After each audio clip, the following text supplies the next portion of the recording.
दोस्तों नमस्कार। आपको याद होगा 11 तारीख को, हम बात कर रहे हैं 11 मई को, सुप्रीम कोर्ट ने एक जजमेंट दिया था कि दिल्ली सरकार अपने अधिकारियों के तबादले अपने हिसाब से कर सकती है।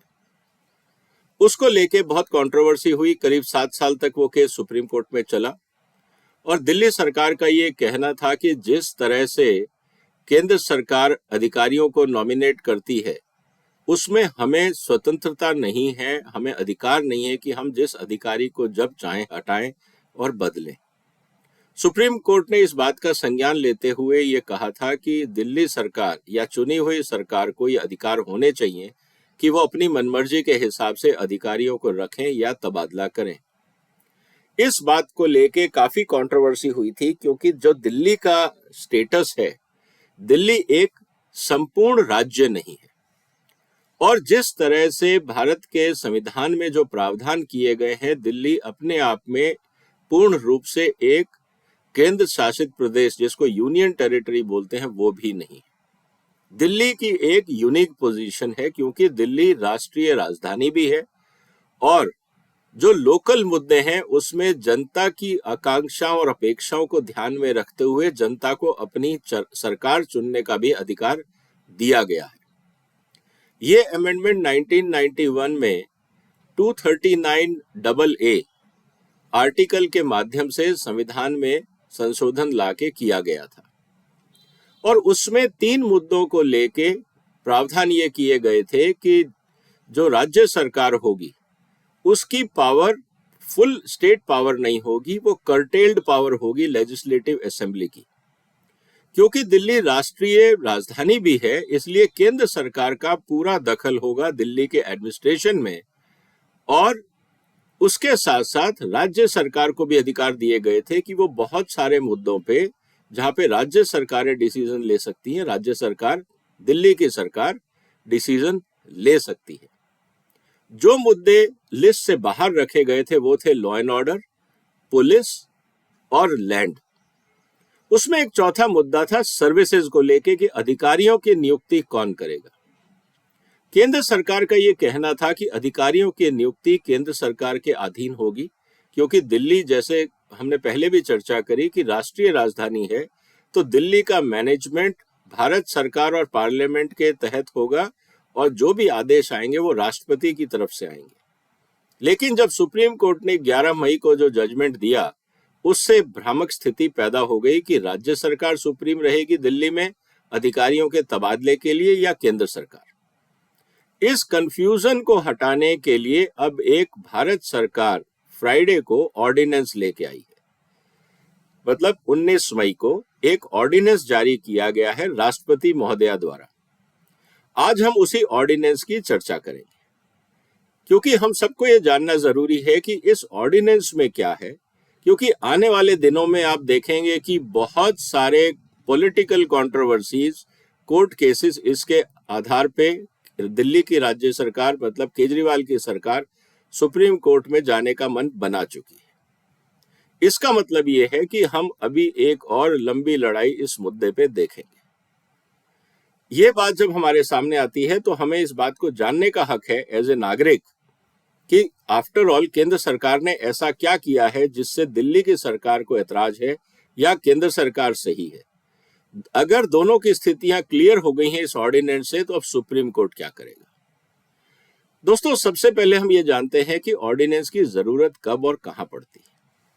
भारत के संविधान के हिसाब से अगर पार्लियामेंट सेशन में नहीं है और इमरजेंसी सिचुएशन है जहां पे भारत सरकार को लगता है कि यहाँ पे तुरंत कोई पॉलिसी गैप है और जिसके कारण अराजकता फैल सकती है या कंफ्यूजन क्रिएट हो सकता है, तो भारत सरकार को संविधान की प्रावधान के हिसाब से ऑर्डिनेंस यानी अध्यादेश लाने का अधिकार है।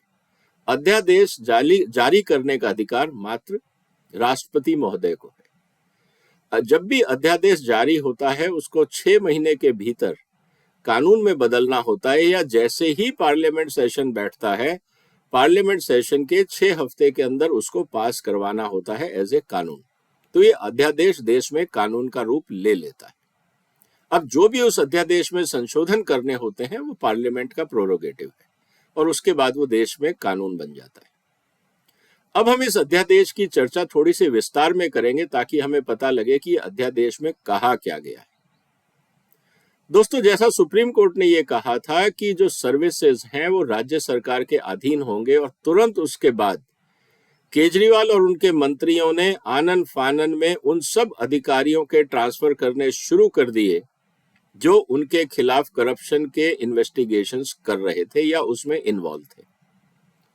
ये एक बहुत विचित्र स्थिति थी कि जिन अधिकारियों को मंत्री और चीफ मिनिस्टर के खिलाफ इन्वेस्टिगेशन करना है, वही अधिकारी अपने मंत्रियों को रिपोर्ट करेंगे। क्या ऐसा संभव है? क्या ऐसा पॉसिबल है कि अधिकारी इस तरह का इन्वेस्टिगेशन कर पाए?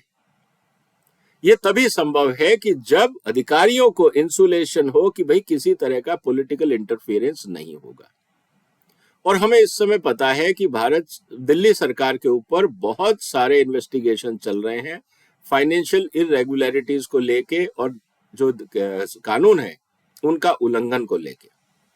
अब वही अधिकारी जो जांच कर रहे हैं, अगर केजरीवाल सरकार उनको हटाना शुरू कर देगी तो निश्चित रूप से जो इन्वेस्टिगेशन चल रहे हैं उनमें प्रभाव आएगा, वो डिले होंगे और हो सकता है कि अपराधी छूट भी जाए।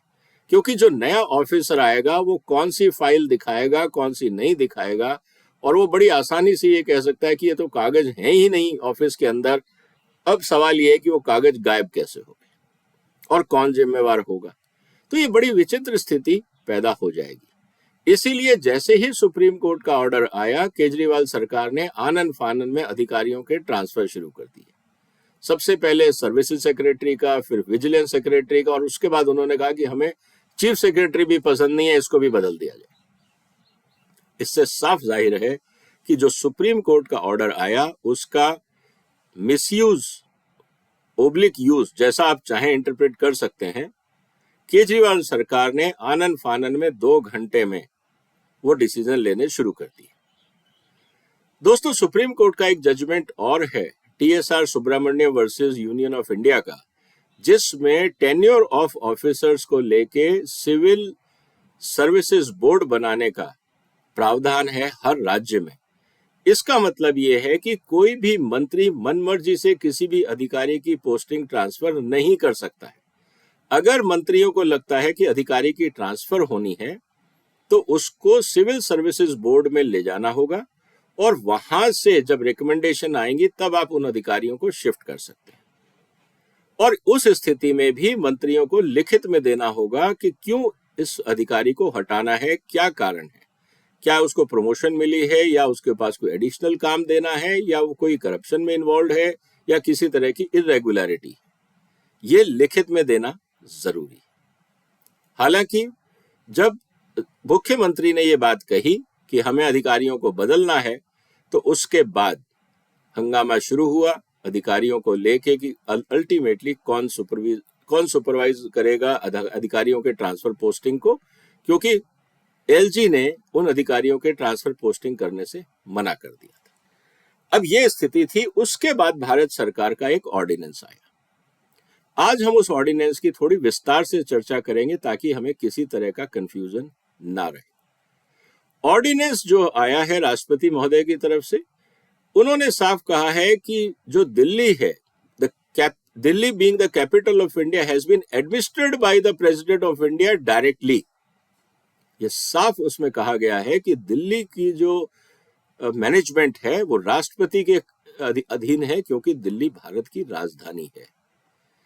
ए सुई जेनेरिस स्टेटस, एक यूनिक सिचुएशन क्रिएट की गई जहां पे दिल्ली में, where Delhi is by retained as union territory but with legislature, Delhi में एक यूनिक मॉडल बनाया गया जो यूटी तो रहेगा लेकिन विद एज लेजिस्लेटर, मींस जहां पे जनता अपने प्रतिनिधि चुन सकती। ये एक यूनिक एक्सपेरिमेंट दिल्ली को लेके किया गया था 1991 में, और इसीलिए जैसे मैंने पहले कहा था आर्टिकल 239AA से एक बैलेंसिंग एक्ट को ध्यान में रखते हुए कि केंद्र सरकार का भी कंट्रोल रहे और राज्य सरकार को भी अधिकार मिले, balancing the legitimate participation of union government while confirming democratic existence of legislature and a council of ministers having curtailed power, उन्होंने ये कहा संविधान में कि हम आपको अधिकार तो दे रहे हैं एज ए निर्वाचित सरकार के, लेकिन आपके पूरे अधिकार नहीं होंगे, कर्टेल्ड पावर होगा। इसका मतलब ये कि आप राज्य सरकार जो मन में आए वो नहीं कर सकती। आपको केंद्र सरकार की परमिशन लेनी होगी या केंद्र सरकार का दखल दिल्ली में रहेगा, क्योंकि दिल्ली भारत की राजधानी है।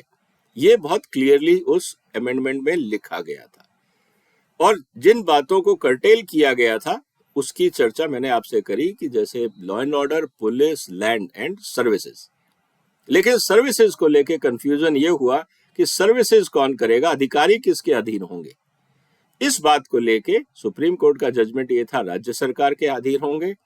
लेकिन अब जो केंद्र सरकार का ऑर्डिनेंस आया, उन्होंने कहा नहीं, ये प्रेसिडेंट के अधीन होंगे और प्रेसिडेंट थ्रू एलजी करेंगे, लेकिन उसमें राज्य सरकार की भी भागीदारी रहेगी, जिसकी चर्चा मैं आने वाले पैराग्राफ में आपके साथ करूंगा। देखिए, इसमें ये कहा गया था कि जब भी दिल्ली का गठन होगा तो उसमें आर्टिकल 239 में 239(3)(b) और 7 ये 2 क्लॉज इंसर्ट किए गए थे। अब इंटरेस्टिंग बात क्या थी कि जब सुप्रीम कोर्ट ने जजमेंट दिया तो उन्होंने 239(a) का जो 3A था उसी को ध्यान में रखा, जबकि केंद्र सरकार का यह कहना है कि सुप्रीम कोर्ट को 3B भी पढ़ना चाहिए था। तब आपको पूरी बात समझ में आती है। अब ए क्या बोलता है? ए ये बोलता है 3A, 239AA का 3A ये बोलता है, मैं आपके लिए पढ़ देता हूं। Subject to the provisions of Constitution, the Legislative Assembly shall have power to make laws for the whole or part of NCT with respect to any such matter as mentioned in state list or in concurrent list, insofar as matter is applicable in union territories, except entries 1, 2 and 18 of the state list and entries 64, 65, 66 of the list, insofar as related to the entries 1, 2 and 18. इसका मतलब 1, 2 and 18 है, जो मैंने आपसे पहले भी कहा कि 1 लॉ एंड ऑर्डर, 2 पुलिस और 18 लैंड रिलेटेड मैटर्स। उनके अधिकारियों और उन मुद्दों को छोड़ के बाकी लेजिस्लेशन के पास अधिकार होंगे। लेकिन एक बात और कही गई, यहां तक तो ठीक था, और यहीं पे इसी आर्ग्यूमेंट को लेके सुप्रीम कोर्ट ने अपना कंक्लूजन दिया।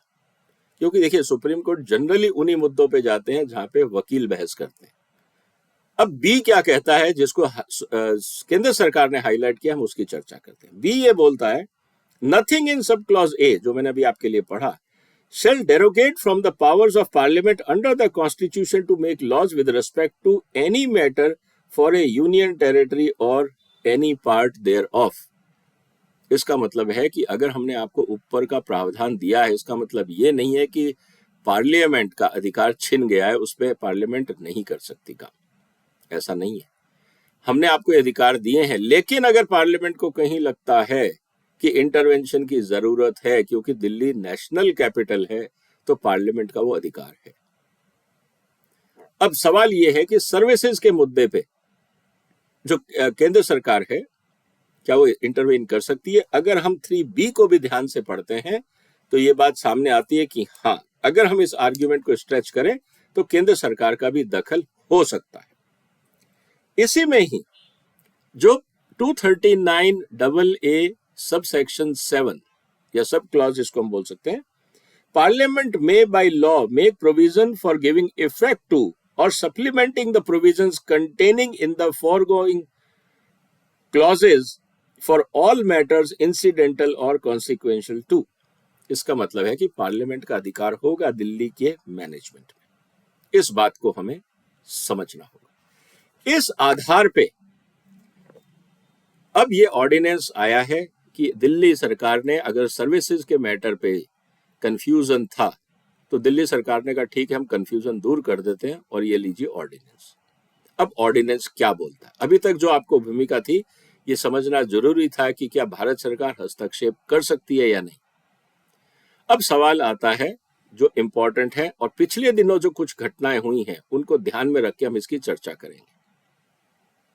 आज का वीडियो दोस्तों थोड़ा लंबा होगा, तो मेरा निवेदन है कि आप लोग इसको सब्सक्राइब भी कर लें, क्योंकि साथ साथ और बहुत सारे मुद्दे आने वाले दिनों में हम आपसे चर्चा करेंगे, तो ये बात हमारे सामने आनी चाहिए।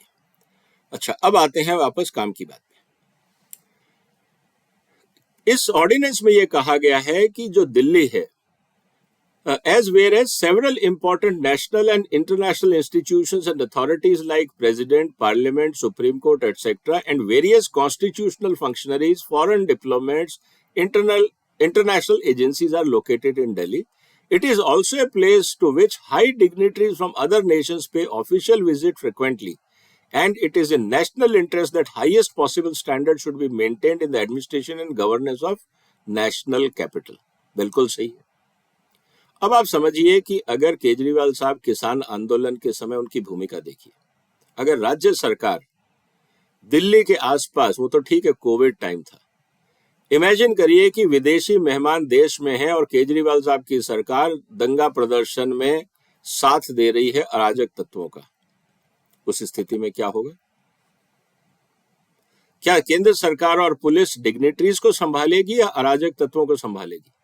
जो 26 जनवरी में हुआ वो इसलिए हुआ, आपको याद होगा 26 जनवरी की घटना किसान आंदोलन के समय, कि दिल्ली सरकार ने जो दिल्ली के आसपास अराजक तत्व बैठे हुए थे, जो स्पॉन्सर्ड धरना चल रहा था ट्रेडर्स का, क्योंकि आज तक कृषि कानून में क्या कमियां हैं आज तक ना तो केजरीवाल बता पाए ना किसान नेता, इसलिए ये स्पॉन्सर्ड धरना था। सवाल ये है कि अगर वो स्थिति हो जाती और देश में G20 की मीटिंग्स चल रही होती या कोई विदेशी मेहमान आते तो क्या होता देश का हाल? पूरी दुनिया में चलता कि हम G20 की मीटिंग कर रहे हैं लेकिन देश में अराजकता है।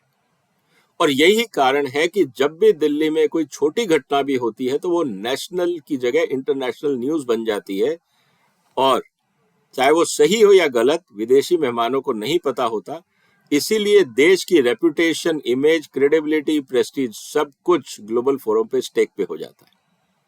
तो अगर राज्य का मुख्यमंत्री, अगर दिल्ली का मुख्यमंत्री या केजरीवाल सरकार अराजक तत्वों का साथ देगी तो क्या ये उचित होगा?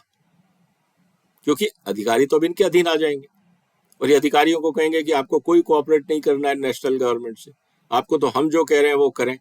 तो क्या ये उचित होगा? क्या ये राष्ट्र हित में होगा? क्योंकि इररिस्पॉन्सिबल बिहेवियर तो केजरीवाल कई बार कर चुके हैं। किसान आंदोलन के समय एक बार 26 जनवरी की परेड थी, जाके रेल भवन के आगे नीचे धरना देना बैठ गए थे, कभी जाके LG के ऑफिस में बैठ जाते हैं, कभी जाके प्रदर्शन शुरू कर देते हैं। तो कहने का मतलब ये है कि जब राजा इररिस्पॉन्सिबल हो, इलॉजिकल हो, इरेटिक बिहेवियर रखता हो, और खासकर अगर उनको ये लगे कि मोदी को हमें नीचा दिखाना है, और जैसे ही कोई फॉरेन डिग्नेटरी आए, जैसे ट्रंप भारत में थे तो उसमें आम आदमी का विधायक दिल्ली के दंगों में शामिल पाया गया और काफी उसको इंटरनेशनल कवरेज मिला कि दिल्ली में दंगे हो रहे थे जब ट्रंप दिल्ली में थे। कहने का मतलब ये है कि एक अराजक नेता के हवाले क्या आप राष्ट्रीय कैपिटल कर सकते हो?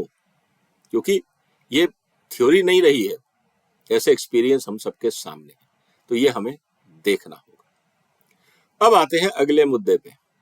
तो जब ये स्थिति है तो भारत सरकार ने ये कहा कि हम 239 जो भारत सरकार का कॉन्स्टिट्यूशन में राष्ट्रपति को अधिकार है कि राष्ट्रपति एक यूनियन टेरिटरी के लिए जो चाहे जिसको चाहे एडमिनिस्ट्रेटर अपॉइंट कर सकता है और कानून बना सकता है। जैसा हमने कहा कि दिल्ली पूरा स्टेट भी नहीं है, पूरी यूनियन टेरिटरी भी नहीं है, लेकिन राष्ट्रपति महोदय के पास दोनों अधिकार हैं। संविधान में संशोधन, ऑर्डिनेंस निकालना, संविधान के प्रावधान के हिसाब से कानून बदलना या बनवाना, ये राष्ट्रपति का अधिकार है। तो इसका मतलब ये है कि जो ये ऑर्डिनेंस आया है, राष्ट्रपति ने कहा है कि जिस तरह से सुप्रीम कोर्ट का ऑर्डर आया है इससे अनसर्टेनिटी क्रिएट हो गई है, इसलिए उसको रेक्टिफिकेशन के लिए, क्लैरिफिकेशन के लिए हम एक ऑर्डिनेंस ला रहे हैं। क्योंकि दिल्ली एक स्पेशल स्टेटस है और इसका जो administration has to be formulated by parliamentary law to balance both local and national democratic interest which are at stake.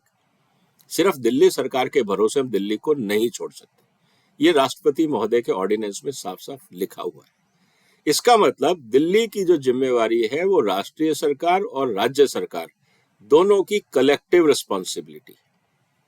और इसमें सबसे इंपॉर्टेंट चीज आती है कि जो आपके अधिकारी हैं जिनको राज्य चलाना है, मंत्री तो चलाते नहीं डिपार्टमेंट्स, जिन अधिकारियों को चलाना है वो किसके अधीन होंगे? सरकार का ये कहना है, केंद्र सरकार का, कि वो केंद्र सरकार के तहत है। सुप्रीम कोर्ट का ये कहना था नहीं, वो क्योंकि एम्बिग्विटी है, कहीं लिखा हुआ नहीं है, एक्सप्लिसिट नहीं कहा है आपने कि सर्विसेज किसके अधीन होंगे, तो हमारे हिसाब से इलेक्टेड गवर्नमेंट के अधीन होंगे, क्योंकि दिल्ली सरकार के वकीलों का यही आर्ग्यूमेंट था। तो केंद्र सरकार ने कहा ठीक है, हम आपका कंफ्यूजन दूर करते हैं, और उन्होंने कहा कि जो भी अब recommendations होंगे regarding concerning transport, vigilance and other incidental matters, वो सारे के सारे एक अथॉरिटी के माध्यम से होंगे, और अथॉरिटी में 3 लोग शामिल होंगे, जिसमें चीफ मिनिस्टर, उस अथॉरिटी के चेयरमैन होंगे, चीफ सेक्रेटरी, और साथ ही साथ सेक्रेटरी होम। ये 3 की कमेटी बनेगी। ये डिसाइड करेंगे कि कौन सा अधिकारी का कहाँ किस डिपार्टमेंट में पोस्टिंग होना है, और वो एलजी के पास रिकमेंडेशन जाएगा, और जब एलजी के पास जाएगा मतलब राष्ट्रपति महोदय की परमिशन के लिए जाएगा, तो उस हिसाब से ट्रांसफर पोस्टिंग होगी। अब सवाल ये है कि ये जो कमेटी है, कल को अगर केजरीवाल साहब कह दे मैं तो नहीं बैठता जी कमेटी में, क्योंकि वो खुद चेयरमैन है। अब ये कहा गया है कि केजरीवाल अपनी मनमर्जी से मीटिंग नहीं बुला पाएंगे, मतलब दिल्ली के चीफ मिनिस्टर। कोई भी अगर मीटिंग कॉल करनी होगी तो उसका जैसे बाकी मीटिंग्स में होता है एजेंडा बनेगा, किन किन अधिकारियों की ट्रांसफर पोस्टिंग होनी है, उनकी रिक्विजिशंस जो भी होंगी उनकी फिर चर्चा होगी। जो मेंबर सेक्रेटरी हैं वो डिसाइड करेंगे इन कंसल्टेशन विद चेयरमैन की मीटिंग कब और कहां होगी, और उसमें 2 आदमी, जैसे 3 लोगों की कमेटी है, एनी 2 मेजॉरिटी के ऊपर जो डिसीजन होगा वो मान्य होगा। अब मान लीजिए केजरीवाल साहब कहते हैं मैं मीटिंग में नहीं आता, तो चीफ सेक्रेटरी और होम सेक्रेटरी मिलकर डिसीजन ले सकते हैं। और अगर चीफ सेक्रेटरी या होम सेक्रेटरी ये कहते हैं जो केजरीवाल साहब ने पॉलिटिकल रीजन से किसी को हटाने की कोशिश करी है, जैसे आज उनके खिलाफ इन्वेस्टिगेशन अगर हो रहा है उनके घर के इन्वेस्टमेंट को लेके, अगर वो कहते हैं नहीं ये पीडब्ल्यूडी के अधिकारी या मंत्रियों को या जो भी अधिकारी कंसर्न उनको हटाया जाए, तो किस आधार पे, क्या प्रॉब्लम थी? जैसा कि सौरभ भारद्वाज ने कहा, इनके पीडब्ल्यूडी मिनिस्टर ने, कि जो विजिलेंस सेक्रेटरी है उसके खिलाफ कंप्लेंट आ रही थी, तो अचानक सुप्रीम कोर्ट के जजमेंट आने के बाद उनको कंप्लेंट भी याद आ गई, और जिसने कंप्लेंट करी उसने कहा हमने की नहीं, और उस अधिकारी को हटाने का प्रयास किया गया। इस तरह की स्थिति को रोकने के लिए ये काउंसिल बनाई गई, एडमिनिस्ट्रेटिव काउंसिल, और ये डिसाइड करेगी कि क्या होगा। तो इसीलिए अब ये कहा गया है, जो नए ऑर्डिनेंस में उन्होंने कहा है कि अभी तक हमने एक चीज कही थी कि पुलिस, लॉ एंड ऑर्डर और लैंड केंद्र सरकार के तहत होगी। इस ऑर्डिनेंस में यह कहा गया है कि अब से जो आइटम 41 है, जिसमें यह कहा गया है कि अधिकारियों की ट्रांसफर पोस्टिंग, ये भी अब केंद्र सरकार के तहत होगी। तो जो कंफ्यूजन था, जिसके कारण सुप्रीम कोर्ट ने दिल्ली सरकार के फेवर में डिसीजन दिया था, इस ऑर्डिनेंस ने उसको नल एंड वॉइड कर दिया कि नहीं, आप, अब हमने आपको क्लैरिटी दे दी है। और उसमें ऑल इंडिया सर्विसेज में यह कहा गया है कि जो भी यूपीएससी के माध्यम से सिलेक्शंस होंगे, ग्रुप ए ग्रुप बी के ऑफिसर्स के, वो सारे केंद्र, ग्रुप ए बी सी, ये जो सारी गाइडलाइंस हैं, जैसे यूपीएससी काम करता है, यूपीएससी ही दिल्ली के लिए भी, जैसे बाकी स्टेट में स्टेट सर्विस कमीशन हैं, दिल्ली के लिए यूपीएससी नॉमिनेट करेगा, मतलब यूपीएससी ही सिलेक्ट करेगा, दिल्ली अपनी तरफ से कोई नया स्टेट कमीशन नहीं बनाएगी। तो वो क्लैरिफिकेशन भी आ गया है। अब ये जो सेंट्रल गवर्नमेंट का जो रूल है, सेंट्रल गवर्नमेंट के पास अब अधिकार क्या क्या होंगे ये हमें समझना होगा।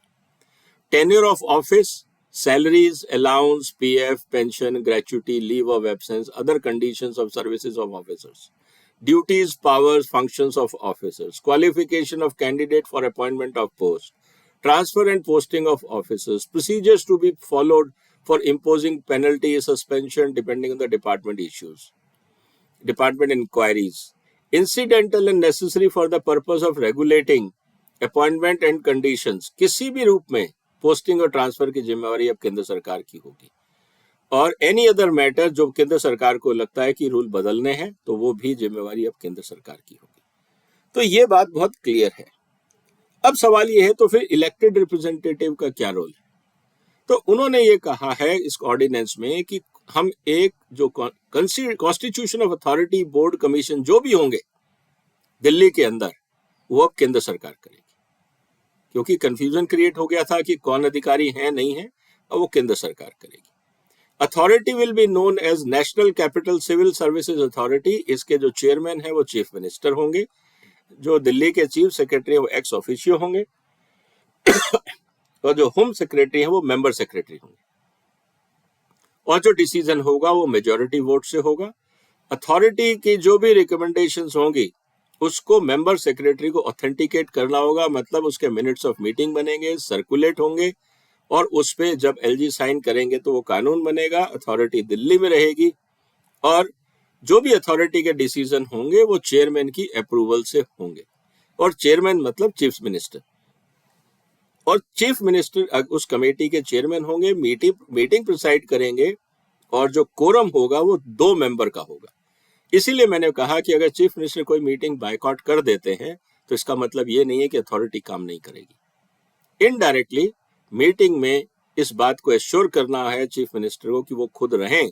अगर उनको लगता है कि ऑफिसर्स उनके हिसाब से काम नहीं कर रहे हैं तो उनको अपना पक्ष रखना होगा कि किस लिए उनके अधिकारियों को हटाना है, और अथॉरिटी के जो भी काम करने के तरीके रूल्स होंगे वो राष्ट्रपति महोदय तय करेंगे। और एप्रोप्रिएट ऑर्डर होने के बाद अगर कहीं कंफ्यूजन होता है तो एलजी उसमें अपने व्यूज दे सकते हैं, नोटिंग लगा के फाइल को वापस भेज सकते हैं अथॉरिटी को कि आप इसको रिकंसिडर करिए। लेकिन जो भी ऑब्जर्वेशंस एलजी के होंगे वो राइटिंग में होंगे, क्योंकि राइटिंग ये भारत सरकार का गाइडलाइंस भी है कि कोई भी अधिकारी इस तरह की गाइडलाइंस में बगैर राइटिंग के काम नहीं करेगा। पर्पस ये है कि दिल्ली में गवर्नेंस अच्छा हो, ग्रेटर ट्रांसपेरेंसी आए, किसी की मनमर्जी ना चले। इस बात को ध्यान में रख के इस ऑर्डिनेंस को लाया गया है। एक सबसे इंपॉर्टेंट चीज है जिसको लेके अक्सर देश में या खासकर हंगामा होता है, financial power delegated under delegation of financial power rules 1978। जैसे आपने देखा कि चीफ मिनिस्टर का घर बना, सारे सिस्टम को बाईपास किया गया, किसने अप्रूवल दिया, कब दिया, क्या टेंडरिंग प्रोसेस था, अप्रूवल की अथॉरिटी थी या नहीं थी, किसी को नहीं पता, कागज ही नहीं मिल रहे। लेकिन इस ऑर्डिनेंस में ये कहा गया है कि जो डेलीगेशन ऑफ फाइनेंशियल पावर्स हैं अधिकारियों की, आप उसको एक्सीड नहीं करेंगे। अब फाइनेंशियल पावर के ऊपर रिस्ट्रिक्शंस हैं, केंद्र सरकार की गाइडलाइंस है पूरे देश में। अधिकारियों को यह बताया गया है कि किसकी अथॉरिटी कितनी अमाउंट तक की है, कहाँ क्या कैसे करना है, कौन कौन उसमें इन्वॉल्व होगा, टेंडरिंग होगा तो कौन इन्वॉल्व होगा, अमाउंट में साइनिंग अथॉरिटी किसकी कहां तक की होगी, तो ये हमें समझना होगा। उसके अलावा अगर ऐसा कोई इशू आता है तो उसमें यह कहा गया है कि the minister in consultation with secretary may issue standing orders concerning the matters and classes of matter that are brought to the personal notice of the minister. Minister अपनी तरफ से कोई स्टैंडिंग इंस्ट्रक्शन दे सकता है, जैसे सत्येंद्र जैन ने कहा कि आप डायरेक्ट फाइलें मेरे पास लाएंगे सिस्टम को बाईपास करके। इसमें यह कहा गया है कि no such standing order shall be issued in contravention of the provisions of the constitution and the laws. आप अपनी मनमर्जी नहीं चला सकते कि मैं मंत्रियों में जो चाहूंगा कर लूंगा, क्योंकि इसका खामियाजा दिल्ली की करप्शन में बहुत देखा गया है कि अधिकारियों ने मंत्रियों ने मनमर्जी से काम किया, अधिकारियों को फोर्स किया कि आप काम हमारे हिसाब से करें। लेकिन अब आप कहेंगे कि साहब मंत्री ने कहा था, अब अधिकारियों को यह पावर मिल गया है कि अगर कोई भी इंस्ट्रक्शन मंत्री देता है which is against the constitution और established law of the country, आपको वो मानना कोई जरूरी नहीं, आप राइटिंग में लिख के दे दीजिए अगेंस्ट इंस्ट्रक्शन। अगर इस तरह का कोई भी प्रपोजल आता है जिसमें स्टैंडिंग ऑर्डर आया है, वो आपको चीफ मिनिस्टर और एलजी को भेजना होगा कि साहब ये अधिकारी ऊपर से हमारे ऊपर थोपे गए हैं। अगर एलजी के पास आता है और उससे लगता है कि नहीं ट्रांसपेरेंसी में प्रॉब्लम है, कोई और इश्यूज हैं, तो उसमें एलजी इंटरवीन कर सकते हैं ये कह के कि ये जो मैटर है this is against the law. तो उसमें अधिकारियों को ये पावर मिल जाता है कि मंत्री आपके ऊपर अब अनड्यू प्रेशर नहीं डाल पाएंगे। अब ये सब होगा कैसे? इसीलिए जो सेक्रेटरीज हैं डिपार्टमेंट के, उनको ये जिम्मेवारी दी गई है कि अगर आपको लगता है कि कोई कैबिनेट नोट बना है, उसको आपको ऑथेंटिकेट करना है मिनट्स ऑफ मीटिंग को, और मिनट्स ऑफ मीटिंग को आप ऑथेंटिकेट करके कंसर्न मिनिस्टर से अप्रूवल लेके आप फिर उसको चीफ मिनिस्टर से अप्रूवल लेके सर्कुलेट करेंगे। इसमें in proposal involving more than one department, अगर मान लीजिए आज आपने पीडब्ल्यूडी प्लस फाइनेंस, अगर सीएम का घर बनना है तो उसमें पीडब्ल्यूडी भी होगा, फाइनेंस भी होगा, हो सकता है कोई और डिपार्टमेंट भी हो, एनवायरमेंट भी हो, सारे मंत्रियों के साइन लेके आपको वो फाइल जमा करनी होगी। और अगर इसमें यह आता है कि there is a case of disagreement the council of ministers shall take a decision, अगर मंत्रियों में आपस में कहीं कोई कंफ्यूजन है तो आपको काउंसिल ऑफ मिनिस्टर्स को ले जाके आपस में ये तय करना पड़ेगा कि सही डिसीजन क्या है।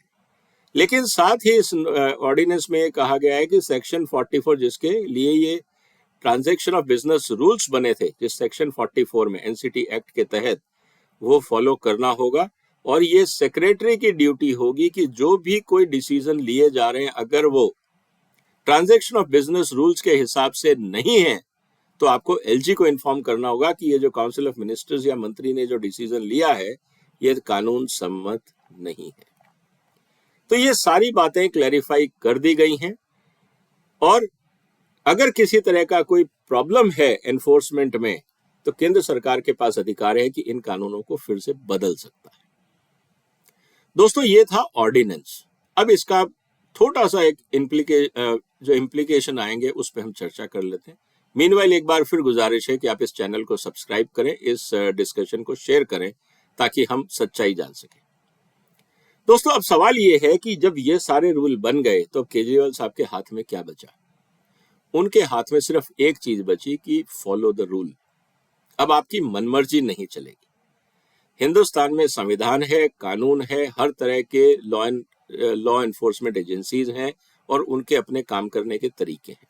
आपका कोई भी काम है, अगर आप with in the legal provision कर रहे हैं, कोई कंफ्लिक्ट नहीं है, अधिकारी उनका काम करेंगे। अगर वो वायलेशन में है, मान लीजिए आपको स्कूल बनाना है, हॉस्पिटल बनाना है, अगर उसमें लिखा है कि टेंडर के थ्रू होगा तो होगा। सीएम का घर बनना है, उसके लिए अगर किसी तरह का फॉर्मेलिटीज है, टेंडर है, अप्रूवल है, अगर वो है तो है, वो लेने पड़ेंगे।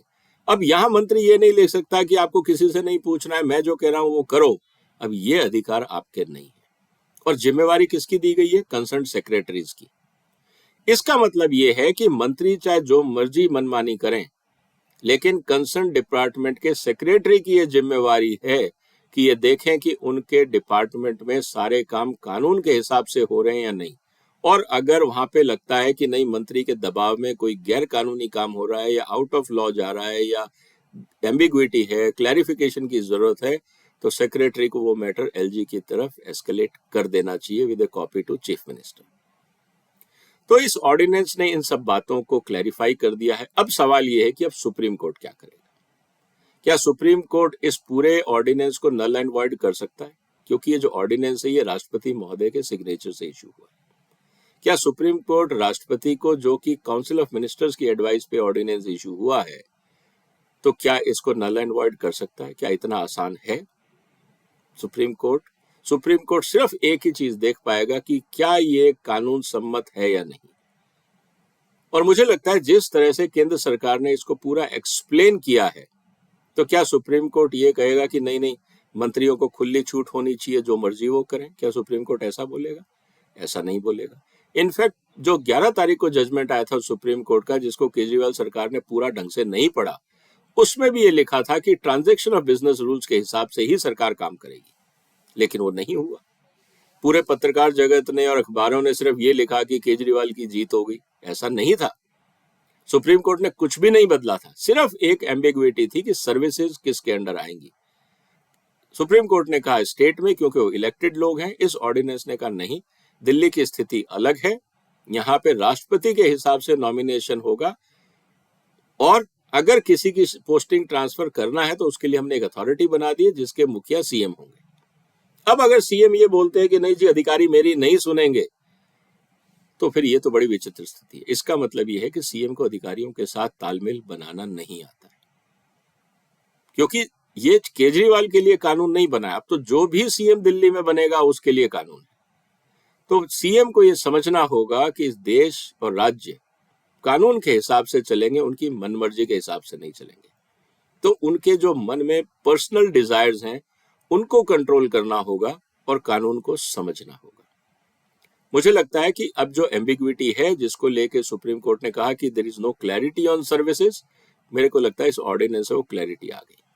अब देखते हैं सुप्रीम कोर्ट में केजरीवाल सरकार के वकील क्या दलील देते हैं।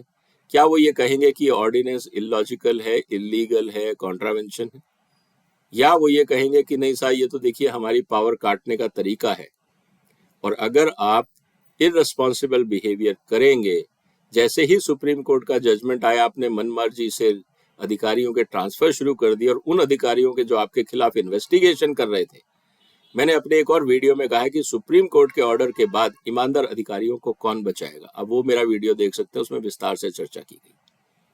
उसमें भी मैंने कहा था कि सुप्रीम कोर्ट को इस जजमेंट में एक लाइन लिखनी चाहिए थी कि जो अधिकारी इन्वेस्टिगेशन में इन्वॉल्व है, राज्य सरकार के मंत्री, उनका तबादला नहीं कर सकते। अगर ये क्लैरिफिकेशन होता तो इस ऑर्डिनेंस की जरूरत नहीं थी। क्योंकि सुप्रीम कोर्ट वहां साइलेंट रहा, तब भी मैंने कहा था कि इस समय केंद्र सरकार को इंटरवीन करना होगा, केंद्र सरकार ने किया ऑर्डिनेंस के माध्यम से। तो मुझे लगता है अब हमें देखना है कि सुप्रीम कोर्ट के क्या व्यू आएंगे, किस तरह के आर्ग्यूमेंट चलेंगे। इंटरेस्टिंग होगा आने वाले दिनों में, और बहुत कुछ देखने को मिलेगा।